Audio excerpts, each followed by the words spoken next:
Bismillahirrahmanirrahim. Assalamualaikum warahmatullahi wabarakatuh. Alhamdulillahi ala ihsani wa syukru lahu ala taufiqihi wa amtinani. Wa asyhadu an la ilaha illallah wahdahu la syarika la ta'ziman li sya'nih. Wa asyhadu anna Muhammadan abduhu wa rasuluhu da'i ila ridwanih. Allahumma shalli wa sallim wa barik alaihi wa ala alihi wa ashabihi wa ikhwani. Para umat dan akhwat yang semoga senantiasa dirahmati Allah Azza wa Jalla. InsyaAllah pada sore hari ini kita lanjutkan kembali membaca tarjamah dari syarah Al-Adabil Mufrad, Al-Adabul Mufrad karya Al-Imam Al-Bukhari, dan ini syarahnya dari Syekh Dr. Muhammad Luqman As-Salafi hafidhahullah ta'ala. Kita sudah sampai kepada halaman 618, hadis nomor 615. Beliau Al-Imam Al-Bukhari rahimahullah mengatakan, Abu Ma'mar mengabarkan kepada kami, ia berkata, Abdul Waris mengabarkan kepada kami, ia berkata, Abdul Aziz bin Suhaib mengabarkan kepada kami, an Anas bin Malik qala, dari Anas bin Malik ia berkata, kana Rasulullah sallallahu alaihi wasallam yata'awwadhu yaqul, Rasulullah SAW berdoa memohon perlindungan kepada Allah. Beliau mengucapkan, Allahumma inni a'udzubika minal kasal wa a'udzubika minal jubn wa a'udzubika minal haram wa a'udzubika minal bukhal. Ya Allah, aku berlindung kepadamu dari sifat malas. Aku berlindung kepadamu dari rasa takut. Aku berlindung kepadamu dari ketuarentaan, al-haram, yaitu kepikunan. Dan aku berlindung kepadamu dari sifat bakhil. Hadis riwayat Al-Bukhari. Al-kasal, yaitu meninggalkan sesuatu yang sebenarnya ia mampu untuk melakukan. Ini al-kasal, ya, malas. Ya. Maka ketika kita sebetulnya bisa melaksanakan sesuatu, namun kita enggan, ya, malah meninggalkan sesuatu itu sehingga tidak dikerjakan, maka ini namanya al-kasal. Dan Rasul dulu berlindung kepada Allah dari sifat yang satu ini, al-kasal, malas. Al-haram maksudnya memohon perlindungan agar tidak dikembalikan kepada umur yang tua renta, sehingga terjadi kepikunannya. Pikun. Kenapa Rasul berlindung kepada Allah dari tua renta atau pikun ini? Karena orang yang pikun, kemampuan akal, panca indera, ketepatan dan pemahamannya akan berkurang. Tidak seperti mereka yang tidak pikun. Selain itu, sebagian pandangannya menjadi buruk dan ia tidak akan mampu lagi melakukan berbagai ibadah, serta kurang perhatian terhadap sebagian ibadah yang lain. Sehingga Rasul berdoa, ya, wa a'udzubika minal haram tadi. Dan aku berlindung kepadamu ya Allah dari kepikunan, ketuarentaan. Ya. Adapun beberapa kandungan hadis, yang pertama, Nabi SAW memohon perlindungan dari sifat pengecut, ya, al-jubn. Wa a'udzubika minal jubni. Ya, dan aku berlindung kepadamu ya Allah dari, ya, sifat pengecut. Ya, rasa takut, pengecut. Dan juga berlindung dari sifat bakhil. Karena keduanya, pengecut dan bakhil ini, bisa menyebabkan kekurangan dalam menjalankan kewajiban, dalam menunaikan hak Allah Ta'ala. Juga menyebabkan kekurangan dalam menyingkirkan kemungkaran. Ya, seseorang yang dia pengecut tidak berani untuk mengatakan yang benar dan melarang kemungkaran karena dia takut, ya, pengecut. Dan juga tidak berani untuk bersikap tegas, bersikap tegas terhadap para pelaku kemaksiatan. Ya. Di sisi lain, dengan keberanian diri, ya, lawan daripada pengecut berani dan kekuatan yang cukup, ya, memadai, maka berbagai ibadah akan menjadi sempurna. Ya, kita tahu bahwa seorang yang memiliki fisik yang prima, maka dia bisa sholat sendirian, ya, sholat sunnah dengan lama dibandingkan orang yang sakit-sakitan. Ya. Dan itu lebih utama. Ya, dia bisa melaksanakan berbagai macam aktivitas ibadah dengan lebih sempurna daripada orang yang sakit. Dan seorang muslim mampu menolong orang yang terzalimi, ya, dengan keberanian, dengan kekuatan. Dia mampu menolong orang yang terzalimi dan bahkan menegakkan jihad fisabilillah, ya, jihad yang syar'i. Ya. Inilah keutamaan seorang muslim yang memiliki keberanian, memiliki kekuatan. Ya, dia bisa gunakan keberanian dan kekuatan ini untuk kemaslahatan kaum muslimin, menolong yang lemah. Ya. Menolong orang yang terdolimi. Dia bisa menegakkan jihad fisabilillah. Dia bisa beribadah lebih maksimal. Kemudian berikutnya dalam hadis ini terdapat dalil disunnahkannya berdoa dan berlindung dari hal-hal yang disebutkan dalam hadis tersebut. Berlindung dari sifat malas, dari pengecut, dari kepikunan, dan dari bakhil. Ya, dari sifat bakhil. Ya. Disunnahkan kita untuk berdoa dengan doa ini. Allahumma inni a'udzubika minal kasal wa a'udzubika minal jubn wa a'udzubika minal haram wa a'udzubika minal bukhl. Hadis berikutnya 616. Khalifah bin Khayyat mengabarkan kepada kami, ia berkata, Kathir bin Hisham mengabarkan kepada kami, ia berkata, Ja'far mengabarkan kepada kami dari Yazid bin Al-Asam an Abi Hurairah, dari Abu Hurairah radhiyallahu an Rasulullah sallallahu alaihi wasallam qala, dari Rasulullah sallallahu alaihi wasallam beliau bersabda, qala Allah azza wa jalla, Allah azza wa jalla berfirman. Ini berarti hadis qudsi. Ada ungkapan qala Allah azza wa jalla. Allah Ta'ala berfirman, ana inda dhanni abdi. Aku ada pada prasangkaan hambaku terhadapku. Wa ana ma'ahu idza da'ani, dan aku bersamanya jika ia berdoa kepadaku. Hadis riwayat Muslim. Makna dari inda dhanni abdi, yaitu aku akan memperlakukan hambaku sebagaimana yang ia sangkakan kepadaku, kata Allah. Ini dalam mengabulkan atau menggagalkan keinginan dan tujuannya.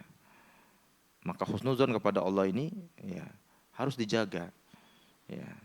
Seorang muslim hendaknya husnudzon, optimis kepada Allah Azza wa Jalla, tidak berputus asa dari rahmatnya.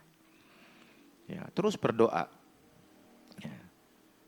Apapun masalah yang dia hadapi, maka berdoalah kepada Allah, kemudian berhusnudzonlah, positive thinking, ya. Berprasangka baik kepada Allah. Bukan malah sebaliknya. Ya. Karena Allah sesuai dengan persangkaan hambanya terhadap dirinya. Ana ma'ahu, maksudnya Allah bersamanya, ya, di sini dengan ilmunya. Ya. Jadi Allah mengatakan ana ma'ahu, aku bersamanya dengan ilmuku. Maksudnya seperti itu. Maksudnya ilmunya Allah. Ilmu Allah itu meliputi segala sesuatu. Ya. Ilmu Allah meliputi segala sesuatu. Di antara kandungan hadis ini, anjuran agar berprasangka baik kepada Allah dan mengharapkan rahmat-Nya. Ya. Yang kedua, penetapan sifat ma'iyah, kebersamaan bagi Allah Azza wa Jalla yang khusus diberikan kepada kaum mukminin. Ya. Jadi sifat ma'iyah, kebersamaan Allah ini tidak bagi semua makhluk, khusus bagi orang-orang yang beriman. Ini sebuah keistimewaan. Ya. Bab 277, Sayyidul Istighfar. Sayyidul Istighfar. Penghulunya istighfar, ya. Tuannya istighfar. Hadis nomor 617, Musaddad mengabarkan kepada kami, ia berkata, Yazid bin Zura'i mengabarkan kepada kami, ia berkata, Husain mengabarkan kepada kami, ia berkata, Abdullah bin Buraidah mengabarkan kepada kami dari Bashir bin Ka'ab, an Shaddad ibni Aus, dari Shaddad bin Aus, anin Nabi sallallahu alaihi wasallam qala, dari Nabi sallallahu alaihi wasallam beliau bersabda, Sayyidul Istighfar adalah Allahumma anta rabbi la ilaha illa anta khalaqtani wa ana abduk wa ana ala ahdika wa wa'dika mastata'tu abu'u laka bi ni'matika wa abu'u laka bi dhanbi faghfirli fa innahu la yaghfiru dzunuba illa anta a'udzu bika min syarri ma sana'tu. Ada beberapa lafaz yang kita baca ini, lafaz yang seperti ini. Maknanya adalah Allahumma anta rabbi la ilaha illa anta, ya Allah engkau adalah Rabbku. Ya. Pengakuan akan rububiyah Allah.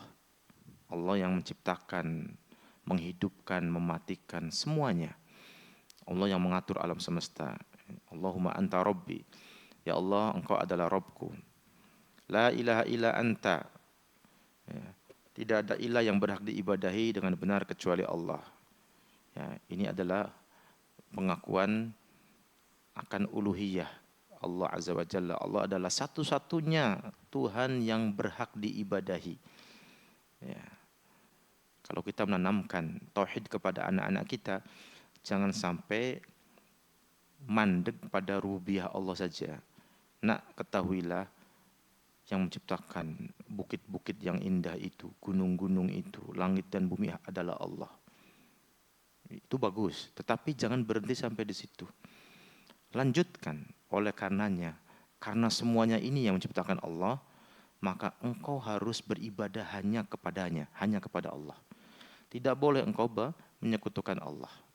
Karena inti daripada dakwah para nabi dan rasul adalah tauhid uluhiyah. Ya.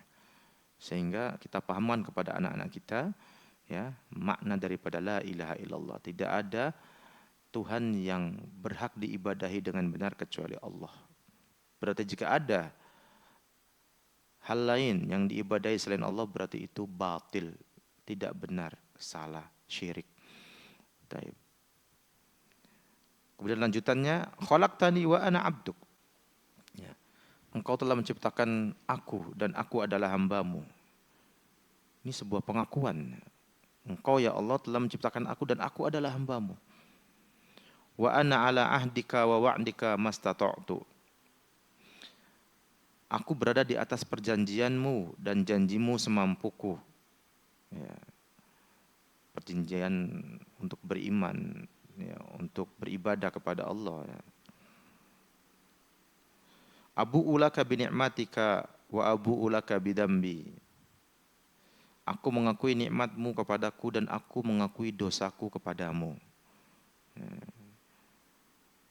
Faghfirli, maka ampunilah aku. Fa innahu la yaghfirud dzunuba illa ant. Ya, karena sesungguhnya tidak ada yang mengampuni dosa-dosa melainkan engkau saja. A'udzubika min syarri ma sana'tu. Aku berlindung kepadamu dari keburukan yang aku perbuat. Idza qala hina yumsi, apabila ia mengucapkannya di waktu sore, famata dakhalal jannah, lalu ia meninggal, niscaya ia masuk surga. Au kana min alil jannah, atau ia termasuk penghuni surga. Wa idza qala hina yusbih, dan demikian pula apabila ia mengucapkannya di waktu pagi, famata min yaumihi, lalu ia meninggal pada hari itu, ya, maka juga sama, ya, dia masuk surga atau termasuk penghuni surga. Taib. Hadis ini diriwayatkan oleh Imam Al-Bukhari dalam kitab Ad-Da'awat. Ya. Sayyidul istighfar, yakni banyaknya manfaat bagi orang yang beristighfar dengan lafaz ini, maka dikatakan sebagai Sayyid al-istighfar. Sayyid itu tuan, ya, penghulu. Artinya ini istighfar yang paling bagus. Sayyidul istighfar. Dan alhamdulillah kaum muslimin sebagian sudah menghafalnya, membacanya, ya, tatkala waktu pagi atau waktu sore, masuk dalam rangkaian adkar as-sobah wal masa, ya, dikir-dikir yang dibaca di pagi hari dan di waktu petang, ya. Dan harus dihafal, ya, sehingga memudahkan kita di dalam membacanya. Kalaupun belum hafal tidak mengapa, yang penting dibaca dengan memegang misalkan catatan atau buku atau kuteb, buku kecil misalkan. Nanti insya Allah lama-lama hafal. Kemudian ala ahdika wa wa'dika, apa yang aku berjanji kepadamu tentang keimanan terhadapmu, ya, mengikhlaskan ketaatan hanya untukmu dan bertawakal kepadamu. Ini perjanjiannya. Kita itu sudah berjanji kepada Allah untuk beriman kepada Allah, mengikhlaskan ketaatan hanya untuk Allah, bertauhid, beribadah hanya kepada Allah, tawakal kepada Allah. Abu'u maknanya aku mengakui, aku mengetahui. Muqinan biha, yaitu ikhlas karena Allah dari hatinya, seraya membenarkan balasannya. Ya. Jadi ketika seseorang mengucapkan sayyidul istighfar, ya, dia mengucapkannya dengan penuh keyakinan, ya, ikhlas karena Allah, dan dia yakin dan membenarkan balasan yang ada dengan mengucapkan sayyidul istighfar ini. Di antara kandungan hadis ini, yang pertama anjuran agar beristighfar dan penjelasan tentang keutamaan dari istighfar. Ya. Dan ini adalah hal yang sangat mudah, namun manfaatnya besar. Sehingga Rasul mengatakan, tuba liman wajada fi sahifatihi istighfaran katsira. Ya, beruntunglah orang yang mendapatkan pada buku catatan amalnya istighfar yang banyak. Ya. Dan di antara bentuk istighfar adalah dengan lafaz yang cukup panjang ini, yaitu sayyidul istighfar, penghulunya istighfar. Yang kedua, ikrar bahwa hanya Allah, ikrar bahwa hanya milik Allah hak ilahiyah, yaitu peribadahan dan permintaan perlindungan dari keburukan apa yang diperoleh seorang hamba atas dirinya. Ya. Jadi hanya kepada Allah seorang beribadah. Ya. Tidak boleh kemudian berbuat menduakan dalam ibadah. Ibadah kepada Allah dan ibadah kepada selain Allah. Ini syirik namanya. Ya, dilarang. Kemudian yang ketiga, hendaknya seorang hamba menyandarkan kebaikan kepada Rabb yang mengadakannya. Jadi kalau ada kebaikan, sandarkan itu kepada Allah, kepada Rabb yang mengadakan kebaikan tersebut. Dan menyandarkan dosa kepada dirinya sendiri. Ya. Dan menyandarkan dosa kepada dirinya sendiri. Yang keempat, yang termasuk syarat dalam istighfar adalah mengikhlaskan niat. Ya. Seseorang mengucapkan istighfar itu betul-betul niatnya ikhlas. Bukan karena ingin misalkan dikenal sebagai hamba yang rajin istighfar. Ya. Bukan ingin menjadi terkenal karena dia sebagai orang soleh. Tidak. Harus mengikhlaskan niat. Karena ini adalah bentuk ibadah. Ya. Kemudian menghadap kepada Allah Subhanahu dan memiliki adab. Ya. Maka dari ungkapan-ungkapan ini tadi, ini adalah rangkaian Sayyidul Istighfar, dan di dalamnya ada adab, Masya Allah. Adanya pengakuan, ya kan? Abu ulaka binikmatika wa abu ulaka bidambi. Ini sebuah pengakuan. Ya. Aku mengakui, ya, nikmat-nikmatmu atas diriku, dan juga aku mengakui dosaku yang aku perbuat kepadamu. Ini sebuah pengakuan seorang hamba. Ya. Dan ini adalah merupakan adab yang baik. Ya. Sehingga diharapkan kemudian dia memperoleh balasan yang besar dengan mengucapkan Sayyidul Istighfar tadi. Diampuni dosa-dosanya oleh Allah Azza wa Jalla. Ini yang diharapkan. Taib. Hadis 618. Ahmad bin Abdullah mengabarkan kepada kami, ia berkata, Ibnu Numair mengabarkan kepada kami dari Malik bin Mirwal, dari Ibnu Sawqah, dari Nafi'. An Ibnu Umar qala, dari Ibnu Umar ia berkata, in kunna lana'uddu fil majlisi lin nabiyyi sallallahu alaihi wasallam, sesungguhnya kami menghitung ucapan Nabi sallallahu alaihi wasallam dalam satu majlis, Rabbighfirli wa tub alayya innaka antat tawwabur rahim mi'ata marrah. Yaitu ungkapan Rabbighfirli wa tub alayya innaka antat tawwabur rahim, ya, sebanyak 100 kali. Makna daripada ungkapan tadi, Rabbighfirli, wahai Rabbku, ampunilah aku. Wa tub alayya, dan terimalah taubatku. Innaka antat tawwabur rahim, sesungguhnya engkau maha penerima taubat dan maha penyayang. Ini Rasul ucapkan sebanyak 100 kali. Ya. Jadi para sahabat itu menghitung, ya, Masya Allah.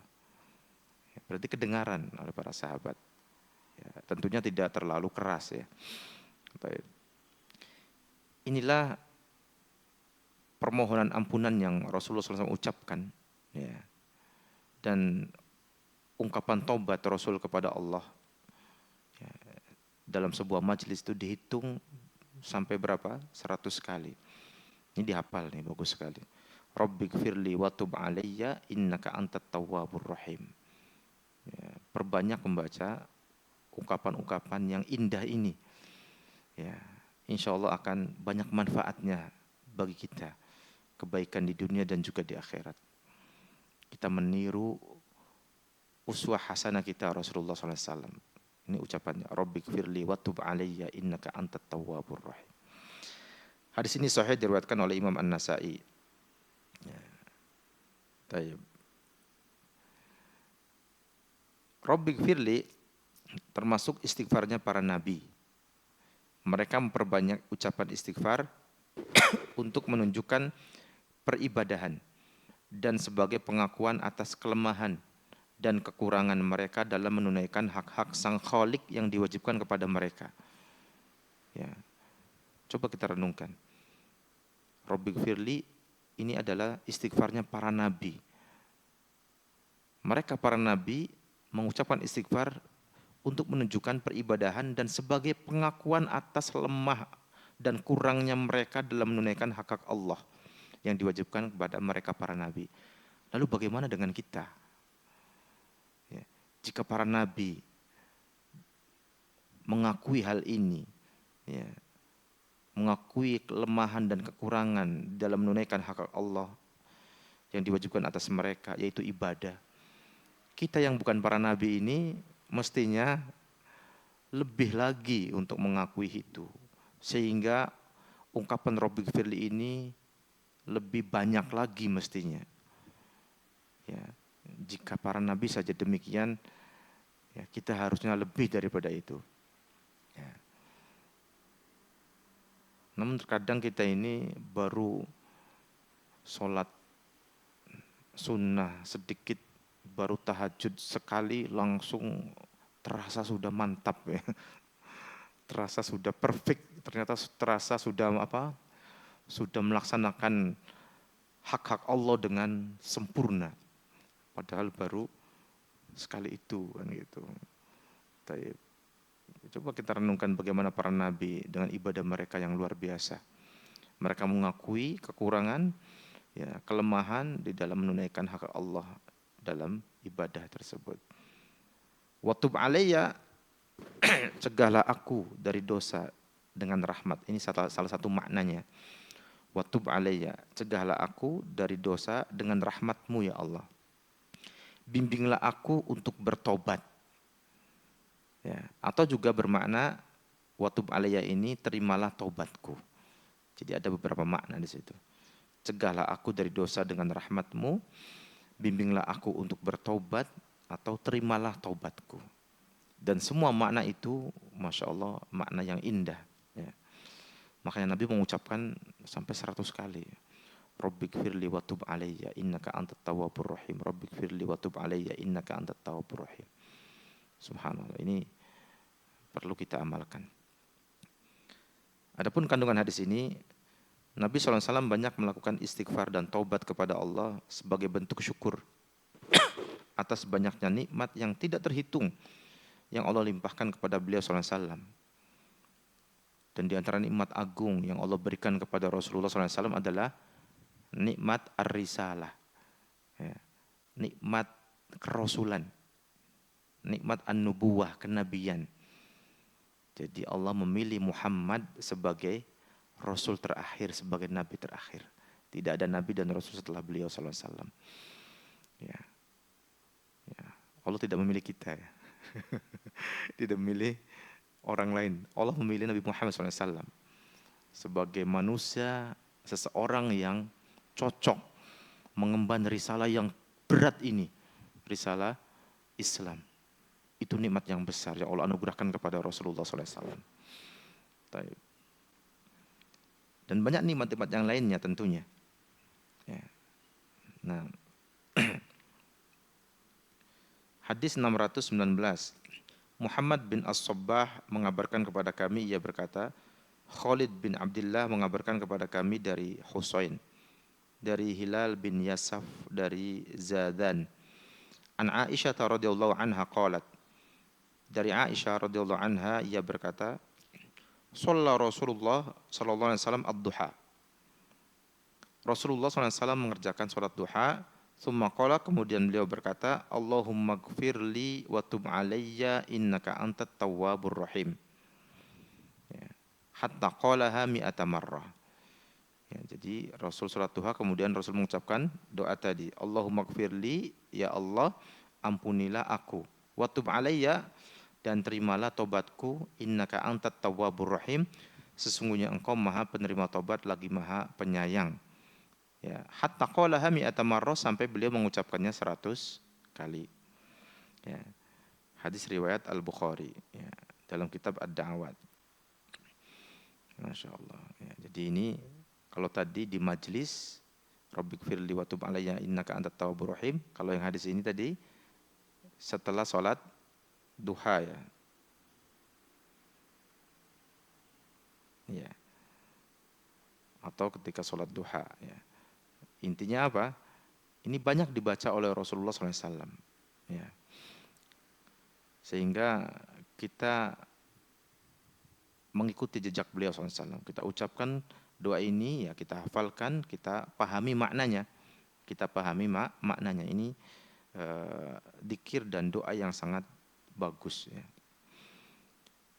Di antara kandungan hadisnya adalah yang pertama, sikap tawadhu dan ketundukan Rasulullah SAW terhadap kebenaran rububiyah Allah agar diteladani oleh umat beliau. Ya. Kemudian seorang hamba hendaknya selalu merasa kurang dalam menunaikan hak pemiliknya, yaitu Allah Azza wa Jalla.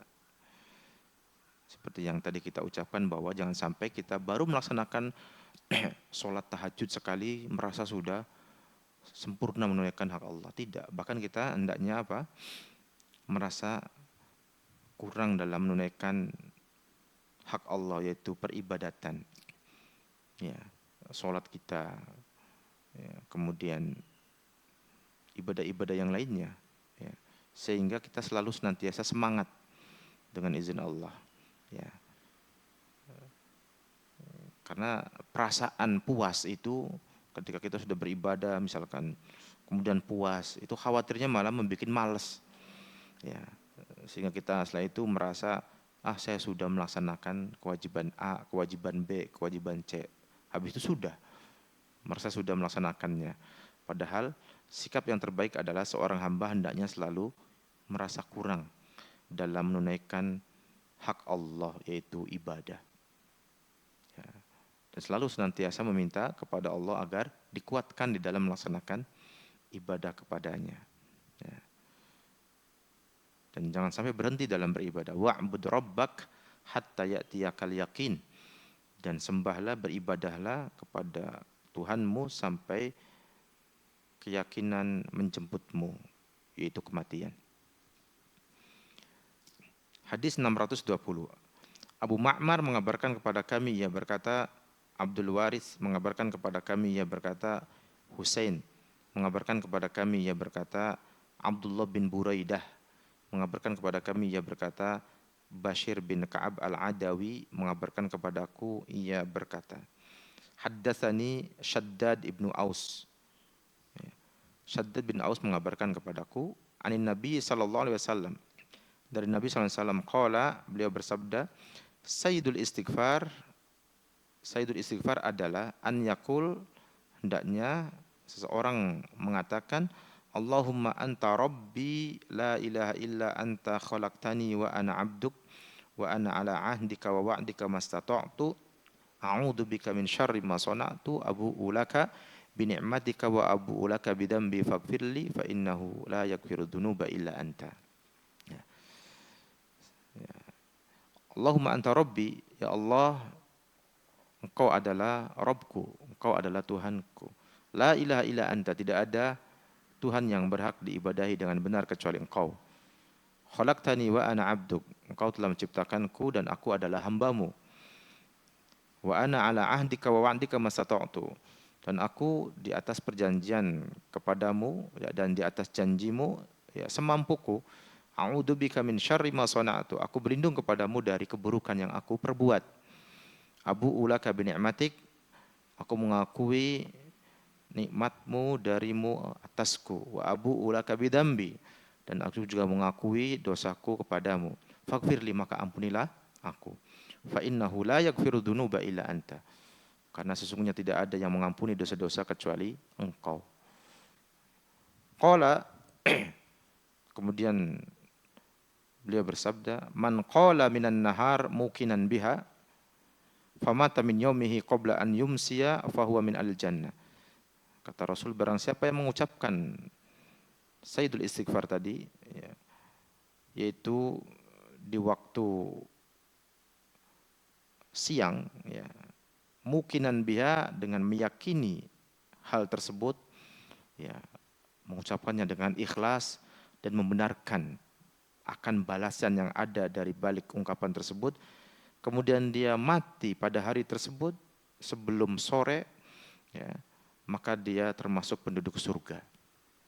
Wa man qalaha minal lail wa huwa muqirun biha famata qabla an yusbih fa huwa min ahli jannah.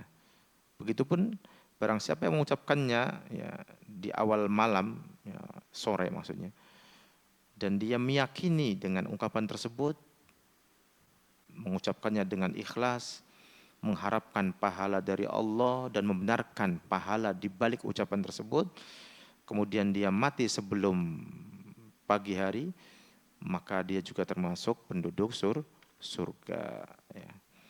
Ini hadis diriwayatkan oleh Imam Al-Bukhari dalam kitab Ad-Da'awat. Ya. Kandungan hadisnya sama dengan hadis yang nomor 617 tadi. Artinya kita, ya, sangat dianjurkan untuk membaca doa ini terutama di awal petang, di awal waktu malam, ya, di waktu petang maksudnya, di awal waktu malam, dan juga di pagi hari, ya, ketika kita menginjak di awal waktu hari tersebut. Baik.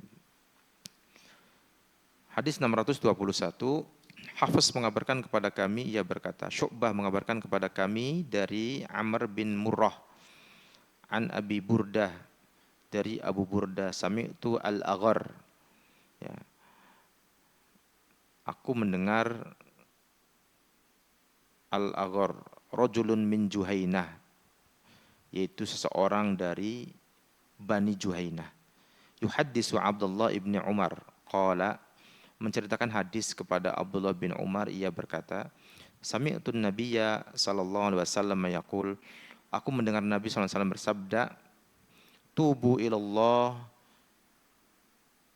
bertobatlah kalian kepada Allah, fa inni atubu ilaihi kulla yaumin mi'ata marrah. Ya. Karena sesungguhnya aku bertobat kepadanya setiap hari 100 kali. Hadis riwayat Muslim. Ya. Ini hadis yang sering kita dengar ya. Tubu ilallah fa inni atubu ilaihi kulla yaumin mi'ata marrah, rawahu Muslim. Dalam hadis ini terdapat anjuran agar bertobat, dan tobat mempunyai beberapa syarat.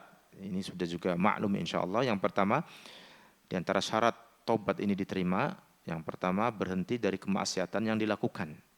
Kapan? Sekarang juga. Tidak ditunda-tunda lagi. Sekarang segera berhenti. Anda ingin bertobat kepada Allah, sekarang berhenti dari kemaksiatan. Ya. Kemudian yang kedua, menyesali perbuatan maksiatnya itu. Ya, menyesali apa yang telah lampau, yang telah lalu dari perbuatan maksiat.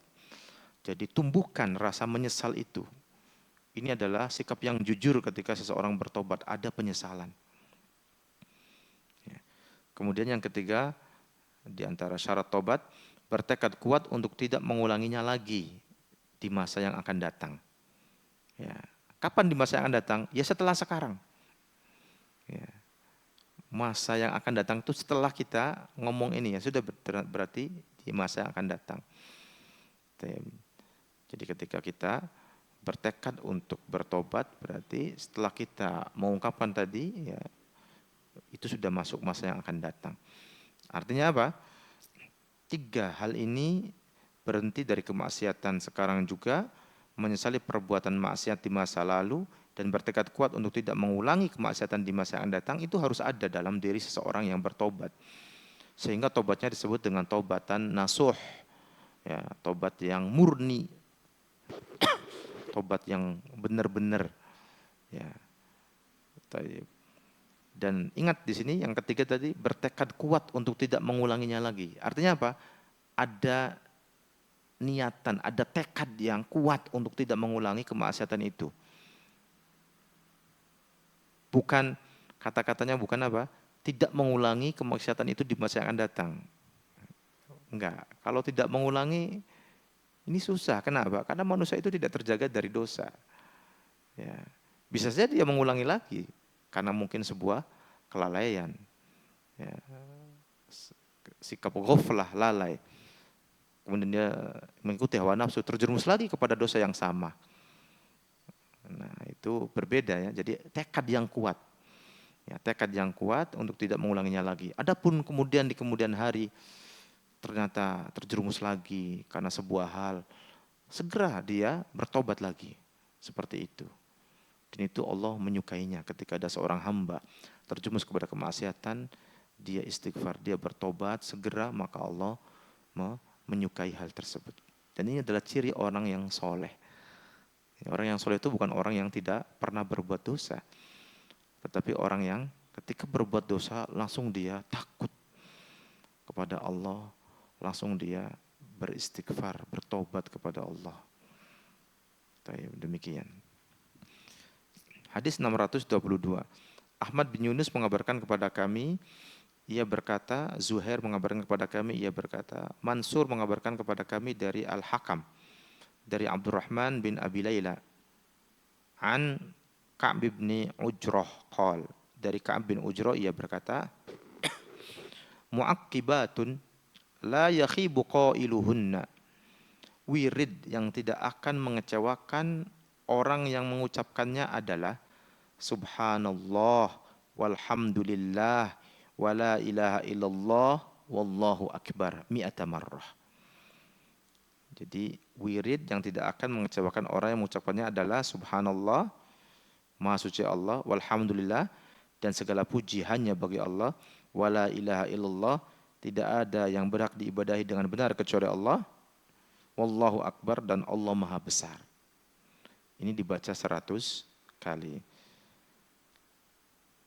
Rafa'ahu Ibnu Abi Unaisa wa Amr Ibnu Qais. Ya. Ibnu Abi Unesa dan Amr bin Qais merofakkan hadis ini kepada Rasulullah SAW. Ya. Disebutkan dalam kitab ini, hadis ini adalah sahih, diriwayatkan oleh At-Toyalisi dan yang lainnya. Mu'akibat, yaitu bacaan tasbih yang dibaca sesuai sholat fardu, seusai sholat fardu. Ya, ini mu'akibat. Ini ada istilah mu'akibatun, bacaan tasbih yang dibaca seusai sholat fardu. Namun ada juga yang mengatakan dinamakan mu'akibat karena bacaan-bacaan tersebut dibaca satu persatu yang diikuti oleh bacaan lainnya. Ya. Tadi bacaannya subhanallah, kemudian walhamdulillah, wala ilaha illallah, wallahu akbar. Ini dibaca mi'ata marrah, dibaca 100 kali. Di antara kandungan hadis tersebut, dalam riwayat ini terdapat anjuran agar bertasbih dan berzikir seusai sholat. Ya.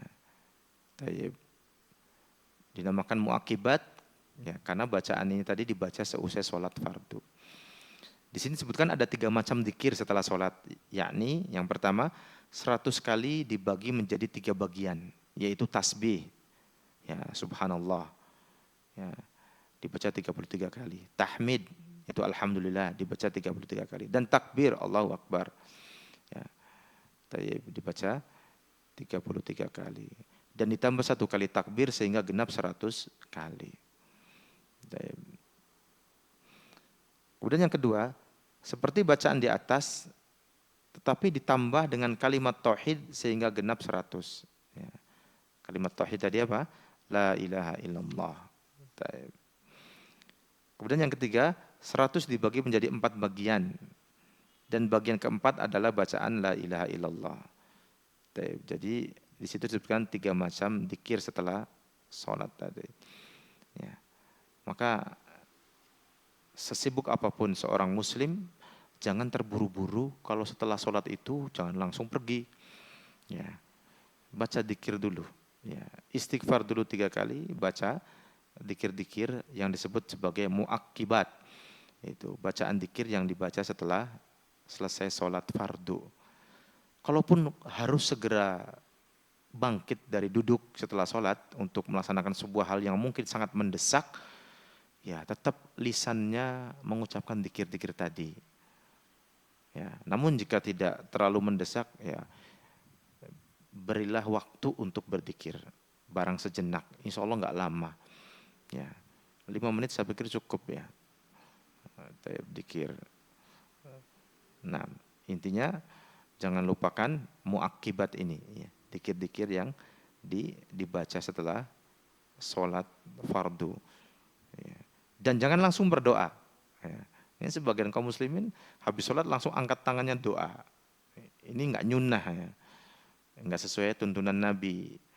Habis sholat 5 waktu itu baca istighfar 3 kali, kemudian baca muakibat tadi, ya, tasbih 33 kali, tahmid 33 kali, takbir 33 kali, kemudian digenapkan menjadi 100 kali dengan 1 takbir, ya, atau dengan kalimat tauhid, ya. Nah, setelah itu monggo kalau mau mengangkat tangan berdoa, tetap menghadap kiblat, ya, tetap dalam kondisi suci diusahakan seperti itu, ya. Jadi tidak langsung angkat tangan setelah salam kemudian doa. Jadi kita mengikuti panduan itu, ya. Inilah yang sesuai dengan sunan Nabi Muhammad SAW, dengan tuntunan Nabi Muhammad SAW. Ya.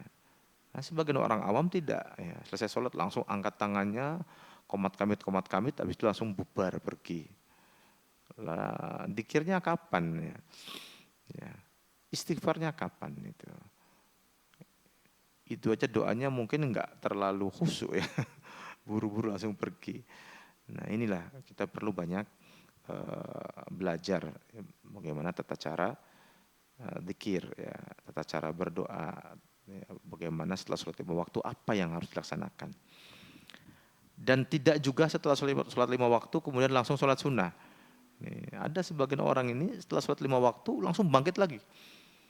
Setelah salam, Ya, enggak pakai lama langsung bangkit, kemudian apa? Langsung sholat 2 rakaat sholat sunnah ba'diyah. Ini juga menyelisihi sunnah. Ya. Dipisahkan antara sholat fardu dengan sholat sunnah dengan zikir. Ya, dipisahkan dengan zikir. Ya. Taib. Jadi zikir ini memisahkan antara sholat fardu dengan sholat sunnah. Dan juga disunahkan bagi imam untuk menghadap ke arah makmum setelah sholat 5 waktu. Sebagai tanda bahwa dia telah selesai dari sholat 5 waktu. Ya, dia menghadap makmum. Atau mungkin dia bangkit untuk pergi setelah zikirnya selesai. Ya, tidak setelah sholat 5 waktu imam tetap diam menghadap kiblat. Ntar disangka sebagian orang itu belum selesai sholat. Ya, jadi kata para ulama, ya, disunahkan imam setelah sholat 5 waktu salam menghadap ke arah makmum sebagai tanda bahwa dia telah rampung dari sholat 5 waktu. Wallahu a'lam. Ini yang kita sampaikan pada kesempatan sore hari ini, mudah-mudahan bermanfaat bagi kita semuanya. Wassallallahu ala nabiyyina Muhammadin wa ala alihi wa sahbihi ajma'in. Subhanakallahumma wa bihamdika asyhadu an la ilaha illa anta astaghfiruka wa atubu ilaik. Assalamualaikum warahmatullahi wabarakatuh.